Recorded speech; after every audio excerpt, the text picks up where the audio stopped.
Y estamos acá charlando, debatiendo las distintas problemáticas que tenemos cada uno de todos nosotros en los distintos sectores, ¿no? Yo estaba escuchando atentamente desde que arrancó esta asamblea.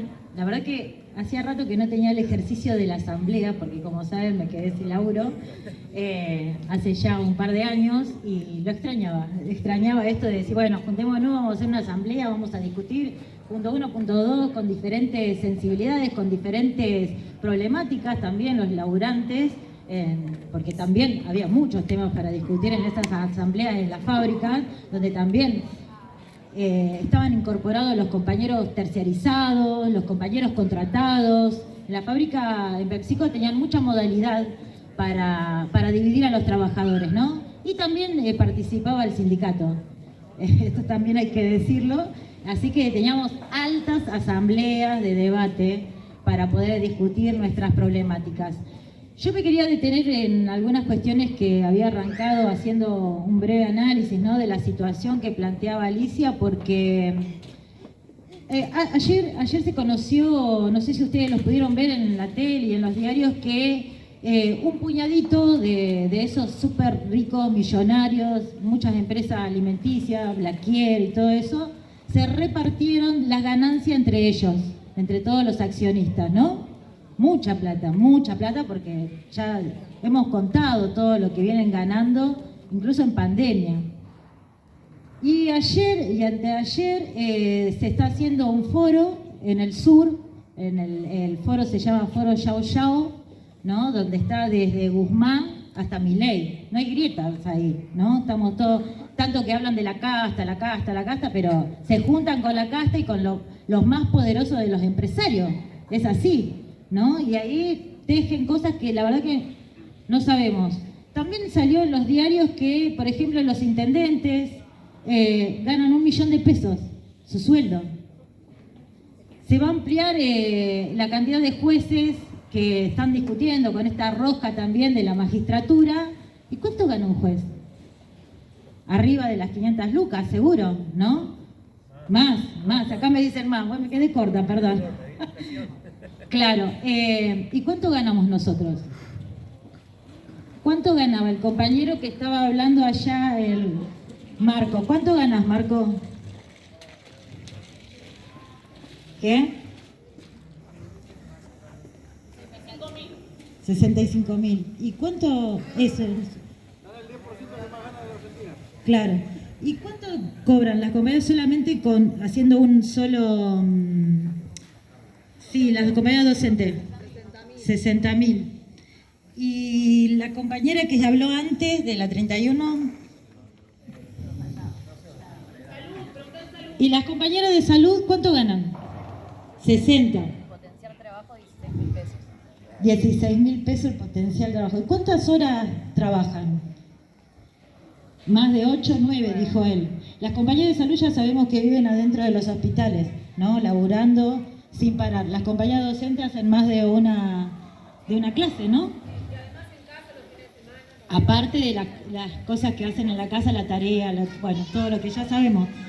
Y a ellos gastan lo que nosotros producimos constantemente.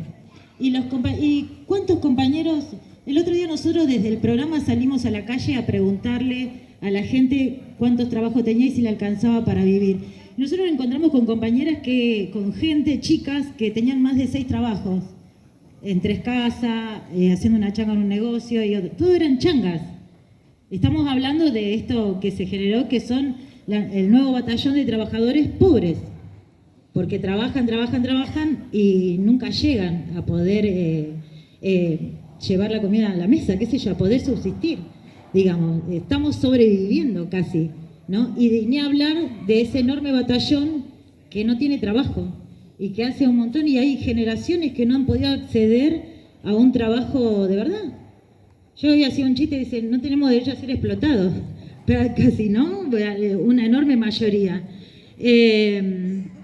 Pero hoy me parece que es especial también porque hoy, mañana, se celebra en Estados Unidos, desde los chicos que se organizaron para recuperar su sindicato, el Día del Trabajador. Y bueno, ustedes saben que en Estados Unidos nunca se festejó el Día del Trabajo, ¿no? Y es algo súper importante, ¿no? Porque, sobre todo digo, porque hay un sector que odia, y sobre todo la juventud, ¿no? Que está en contra y que le entra de repente el discurso de Milei en contra de la casta, que esto y el otro. Pero sin embargo, los laburantes de Amazon decidieron organizarse.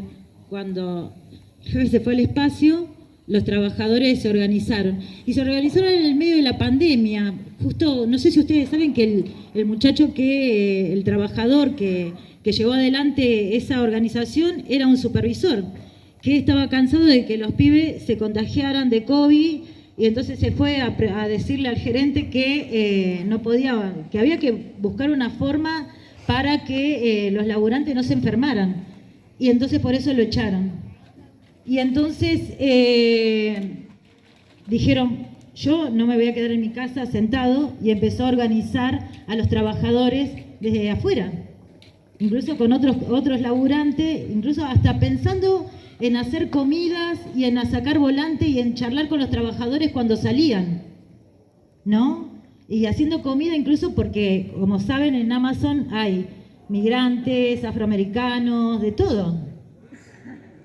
Me parece muy importante esto porque hoy decía algo la compañera que habló antes de la 31, que viene de romper con el peronismo, el kirchnerismo, ¿no? Y hubo mucha gente que creyó de verdad que había 2019 y que se iban a llenar la heladera, que los jubilados iban a estar bien, ¿no? Y hay mucho desencanto.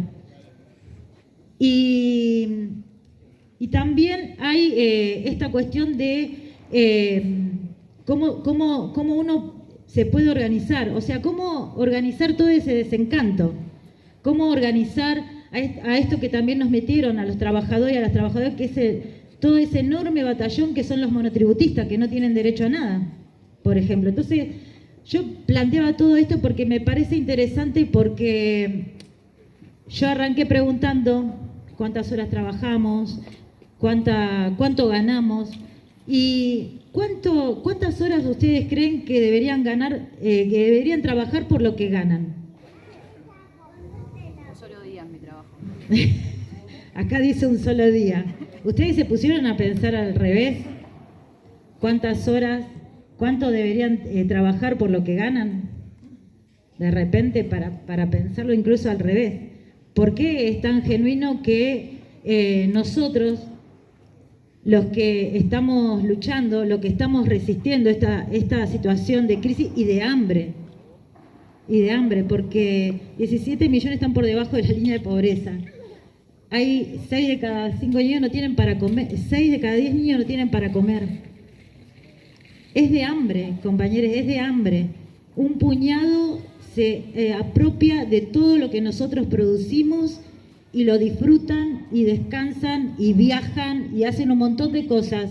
Y el otro día un compañero me contaba que, charlando sobre qué haría si se conquistasen las 6 horas, y decía que lo primero que haría sería dormir. Y sí, porque estamos agotados, ¿no? Entonces, y ellos la disfrutan. Pero, ¿quiénes son los que verdaderamente tienen, ¿cómo se diría? El poder para poder cambiarlo.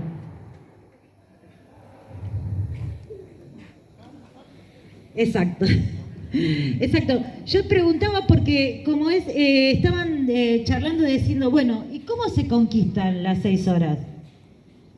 ¿Cómo se recuperan los sindicatos, los centros de estudiantes, en el barrio? ¿Cómo se pelean por nuestros derechos? Luchando, organizándonos, pensando. Muchas de las, seguramente, de referencias que ustedes tienen, como nosotros de PepsiCo, la fábrica Sanón. Sanón fueron los compañeros, nuestros compañeros, los que invitaron a los trabajadores cuando la patronal cerró, a hacer la experiencia de empezar a discutir una fábrica bajo control obrero. Porque una fábrica sin obreros no funciona. Los colegios sin docentes no funcionan. Los hospitales sin trabajadores, sin profesionales, no funcionan. Y así podría seguir enumerando. Los trenes tampoco, bueno, todo lo que ya sabemos. Entonces, ¿quiénes son los que tenemos la autoridad para poder cuestionar que no va más el hambre? ¿Hasta cuándo vamos a naturalizar los pibes que no tienen para comer? ¿Hasta cuándo vamos a naturalizar que no tengamos derecho a salir, a pasear, a bailar, a hacer lo que queramos, a disfrutarlo? ¿Hasta cuándo?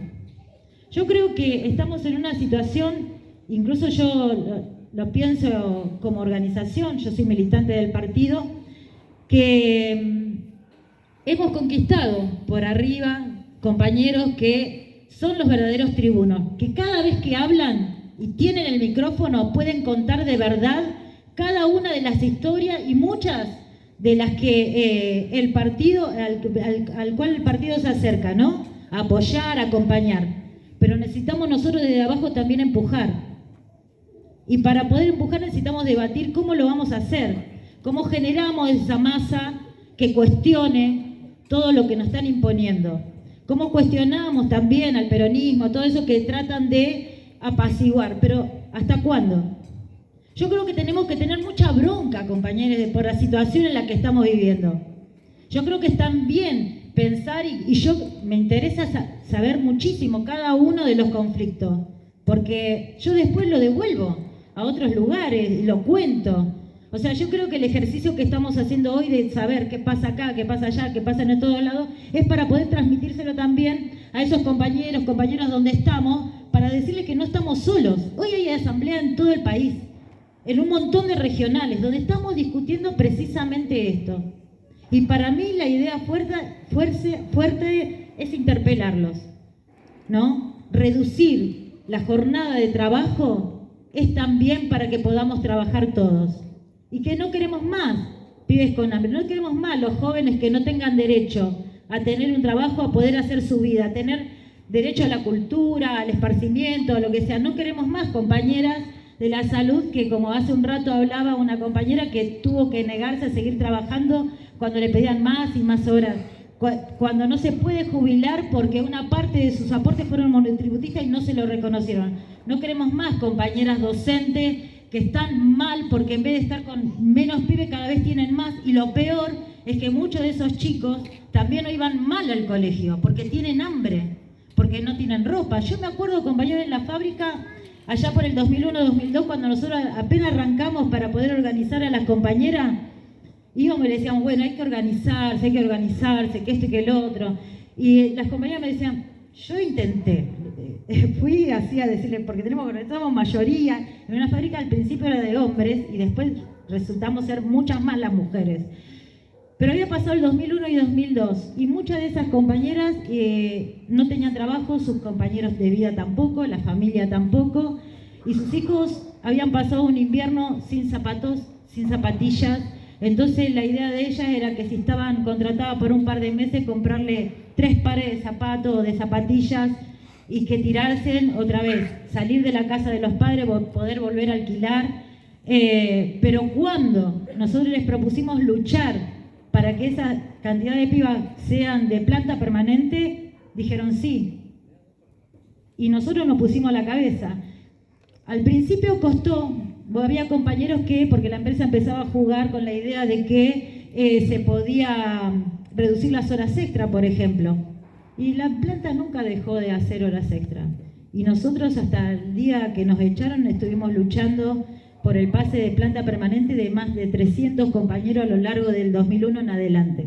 Por el pase a planta de los compañeros terciarizados. Yo creo que son muchos los ejemplos como el de nosotros, porque, por ejemplo, ¿cómo hicieron los compañeros en una época, allá por el 2004, 2006, con la Coca-Cola? Cuando pasaron a planta permanente los compañeros y no había comisión interna y los que estaban eran del sindicato. Solamente con una agrupación se pasaron más de 60 pibes de trabajadores y trabajadoras a planta permanente. ¿Cómo hicieron también en el subte para luchar por las 6 horas, organizándose y luchando? ¿Cómo lo hicimos en muchísimos lugares, ¿no? Para dar esa pelea. ¿Cómo lo están llevando adelante históricamente los compañeros de Sanón y hoy Madigraf? que es una fábrica que está bajo control obrero, pero no solamente están velando para poder ellos trabajar, sino que al mismo tiempo tienen un planteo hacia la sociedad, como lo hizo Sanón en su momento cuando incorporaba a compañeros de los movimientos que estuvieron a su lado. Entonces, cuando pudieron dar empleo, le fueron a dar empleo a los compañeros que estuvieron al lado en su lucha. Y hoy, cómo esos trabajadores están pensando también de cómo reconvertir las fábricas para poder ahorrar energía y para poder tener mejor funcionamiento. Cómo lo hizo Sanón en un momento cuando empezó a hacer como salitas para los barrios más humildes. O sea, que cuando la industria, cuando nosotros tenemos los hilos de la producción, no lo pensamos para poder generar riqueza y quedarnos para nosotros mismos. Lo hacemos para poder pensarlo en las necesidades del conjunto de nuestra sociedad. Porque eso somos. Porque los que siempre corremos, cuando fue lo de Guernica, con las compañeras, somos nosotros. Yo he visto a las docentes, a las compañeras de salud haciendo posta. Entonces, ¿por qué no elevamos nosotras? No ponemos otra vez las ambiciones por delante para salir a dar esas peleas. Yo creo que todas las demandas que ustedes están teniendo y que son también mías, son muy importantes, pero creo que tenemos que empezar a pensar, empezar a convencer a esos compañeros, a esas compañeras, de la necesidad de tener 2, 3 ideas fuertes. Por ejemplo, la de reducción de la jornada para mí es algo que interpela, que los provoca, que puede molestar y mucho, ¿no? Porque nosotros empezamos a cuestionar sus ganancias también. Y porque empezamos nosotros, ¿verdad?, lo que somos, los que generamos la riqueza, a poder cuestionar cómo queremos trabajar y cómo se produce. Y al mismo tiempo en solidaridad con los que no tienen trabajo, como lo decían los compañeros. El otro día lo decía Chipi, que en una época cuando se peleaba por las 8 horas, decían que no se podía, ¿no? Y que la ganancia se generaba en la hora 11. No sé si se lo pudieron ver. Y aparte decían que por ese problema se iba a venir la hecatombe. Bueno, no pasó nada. Y después las patronales inventaron, no sé si ustedes saben, el turno americano. ¿Para qué? Para reducir las horas de trabajo. Y así todo no se pudo conquistar. Nosotros, compañeros, creo que... No quiero ser larga porque están las compañeras que van a contar, pero me parecía un poco que teníamos que... Yo quería plantearlo, me parece muy importante. La verdad que da mucha bronca, que todavía las familias no tengan una vivienda, que cada vez más pibes que ustedes los ven cotidianamente en los colegios, tienen hambre, no tienen ropa. No sé, que tu compañero, tu hijo, tu hija, tu hermano, lo que sea, están trabajando horas interminables y no te alcanza la plata y no lo podés gozar. Y que vos vas en los colectivos donde sea y la gente está cansada. ¿Y por qué tenemos que seguir así? Yo creo que esta asamblea sirve para empezar a pensar cómo lo vamos a llevar adelante, cómo planteamos la unidad y cómo planteamos la organización. Una pequeña anécdota para cerrar. Ustedes saben que nosotros cuando fue la lucha de PepsiCo nos juntamos con muchísimas personas porque lo que queríamos es cada vez hacer más grande la lucha, ¿no?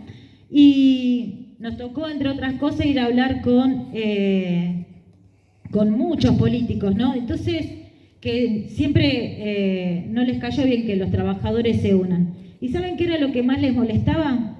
Que nos reivindicaban, hasta incluso nos decían, pero qué linda que son las obreras, como si por ser obreras tuviésemos que ser feas, ¿no? Pero, no, pero qué importante el rol de ustedes, yo las vi, cómo la reprimió la cana, que que lo otro. Yo le dije, miren, nosotros llegamos hasta acá porque fue un trabajo de años, porque en la fábrica luchamos por el pasaplanta, por los derechos de las mujeres, por la recategorización pasando por encima del convenio para que las mujeres tuviésemos categoría, por el derecho a la maternidad, por el derecho a la licencia, también por embarazo. Y lo hicimos en conjunto con nuestros compañeros, porque entendimos que el enemigo estaba del otro lado. Pero eso solamente no lo hicimos solo, porque fuimos solidarios con Lear, con Kraft, con Donnelley, y le enumeramos todas las fábricas a las que ellos reprimieron. Nos miraron mal, porque los trabajadores nos organizamos adentro y afuera. Yo creo que ahí está la papa, como decíamos nosotros antes en un volante, y sacamos para discutir en contra de la empresa y la burocracia. Yo creo que ahí está, yo creo que es una de las discusiones que tenemos que hacer un poco en esta asamblea. Muchas gracias.